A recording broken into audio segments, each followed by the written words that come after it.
గురూజీ 72 గంటల్లోనే ఫోన్లోని అద్భుతమైన జ్యోతిష్య పరిష్కారం చూపిస్తారు.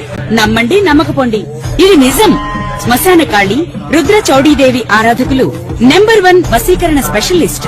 గురూజీ మనిషి పుట్టుక నుండి చనిపోయే వరకు వచ్చే అన్ని క్లిష్టమైన సమస్యలకు పరిష్కారం ఇక్కడ లభిస్తుంది. విద్య, ఉద్యోగం, వ్యవహారం, స్త్రీ ప్రేమ, పెళ్లి, సంతానం, స్త్రీ పురుష వశీకరణం, భూవశం, భార్యాభర్తల కలహాలు, కోర్టు సమస్యలు, విడాకుల సమస్యలు, చేతబడి, అప్పుల బాధ, ఇంకా మీకు ఎలాంటి సమస్యలు ఉన్నా 72 గంటల్లోనే శాశ్వత పరిష్కారం చేయబడింది. నమస్కారం, నేను మీ రవికిరణ్ శర్మ, వేలూరి. ఏప్రిల్ నెలలో ద్వాదశ రాశులు ఏ రకంగా ఉండబోతున్నాయి, ఏ రాశులకి ఏ సంచారాలు జరుగుతున్నాయి, గ్రహ సంచారం ఎలా ఉంది అనే విషయాన్ని బట్టి 12 రాశుల వారికి కూడా ఈ ఏప్రిల్ నెలలో ఎలా ఉండబోతోంది, ఎలాంటి అనుకూలతలు ఉన్నాయి, ఎలాంటి ప్రతికూలతలు ఉన్నాయి, ఎవరు ఎలాంటి పూజలు చేసుకోవాలి, ఎలాంటి హోమాలు చేసుకోవాలి, ఎలాంటి జపతపాలు చేసుకోవాలి అనే విషయాల గురించి తెలియజేయడం జరుగుతోంది.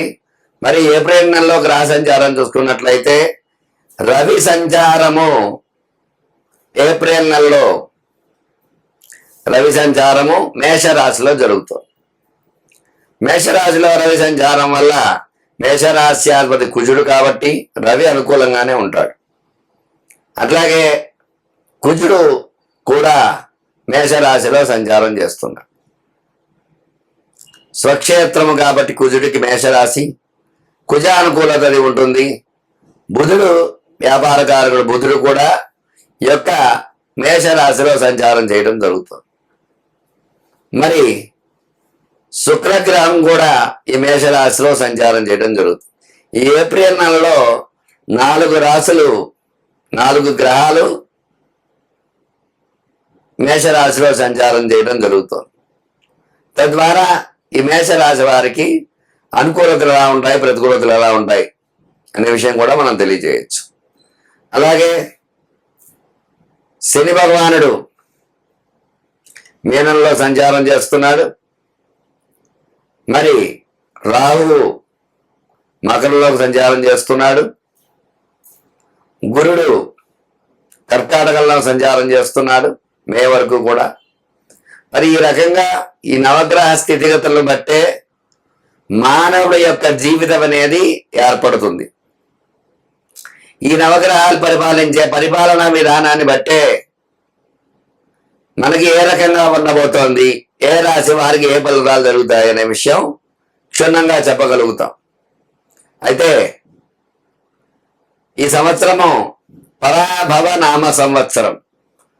పరా అంటే సాధించడానికి వీలైనటువంటిది అని కూడా చెప్పబడుతుంది జరిగింది. దేన్నైనా సరే సాధించగల స్థితిని పొందగలిగే సంవత్సరము. భవ అంటే స్థితి, ఓర్పు, సహనము ఉంటే ఈ సంవత్సరం ఏదైనా సాధించవచ్చు అని అర్థం. అందువల్ల కష్టం వచ్చిందని అసహనం చెందకుండా, సంతోషం వచ్చిందని ఆనందపడకుండా, సౌమ్యంగా భగవత్ ఆరాధన ఎవరైతే చేసుకుంటూ ఉంటారో వాళ్ళందరికీ కూడా ఖచ్చితంగా దైవానుగ్రహం కలిగి ప్రతికూల ఫలితాలు ఉన్నప్పటికీ కూడా భగవద్ అనుగ్రహం ఉంటే ఖచ్చితంగా ఎలాంటి ఇబ్బందులు లేకుండా సౌమ్యంగా వెళ్ళడం అనేది జరుగుతుంది. అందువల్ల ఈ యొక్క రాశుల వారందరికీ కూడా ద్వాదశ రాశుల్లో సంచార స్థితిగతులను బట్టి ఏ రకంగా ఉండబోతోంది, ఎలాంటి పూజలు హోమాలు చేసుకోవాలి, ఎలాంటి అనుగ్రహం ఉంటుంది అనే విషయాన్ని మీకు వివరంగా తెలియజేయడం జరుగుతుంది. నమస్కారం. సింహరాశి వారికి ఈ ఏప్రిల్ నెల ఏ రకంగా ఉండబోతోంది, ఎలాంటి అనుకూలతలు ఉన్నాయి, ఎలాంటి ప్రతికూలతలు ఉన్నాయి అనే విషయాన్ని చెప్పడం జరుగుతోంది. సింహరాశి అధిపతి రవి మేషంలో సంచారం చేయడం,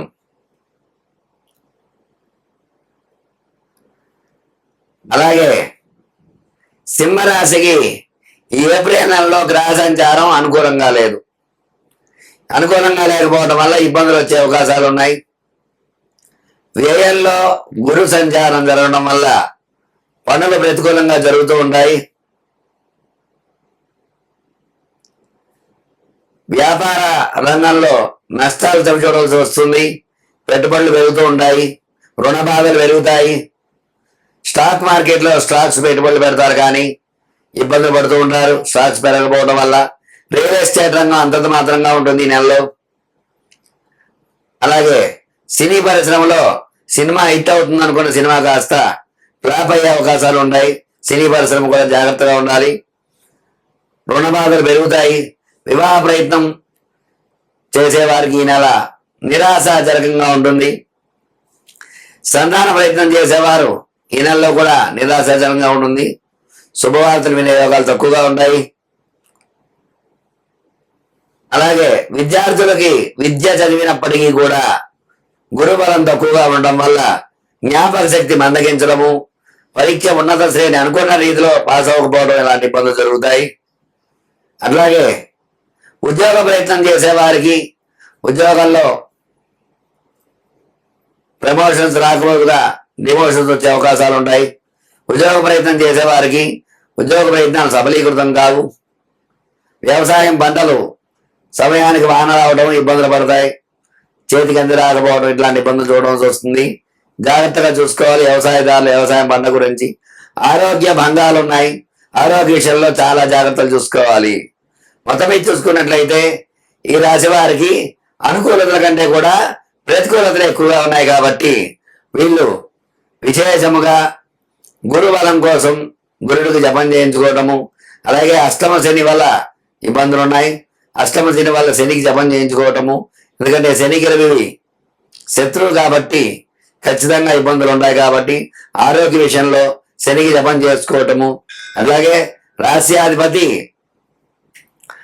రవి కాబట్టి ఆదివారం నాడు గోధుమలు దానం ఇవ్వటము ఇలాంటివి చేయటం ద్వారా అనుకూలతలు వచ్చే అవకాశాలు ఉన్నాయి. చూశారు కదండి సింహరాశి ఏ రకంగా ఉండబోతోంది ఈ నెలలో, ఎలాంటి అనుకూలతలు ఉన్నాయి, ఎలాంటి ప్రతికూలతలు ఉన్నాయి విషయాన్ని చెప్పడం జరిగింది. చెప్పిన రెమెడీ పాటించి భగవద్ అనుగ్రహాన్ని పొంది మీకు అనుకూలంగా చేసుకుంటారని కోరుకుంటూ మీ రవికిరణ్ శర్మ, వేలూరి జ్యోతిష్య రత్న అవార్డు గ్రహీత. నమస్కారం.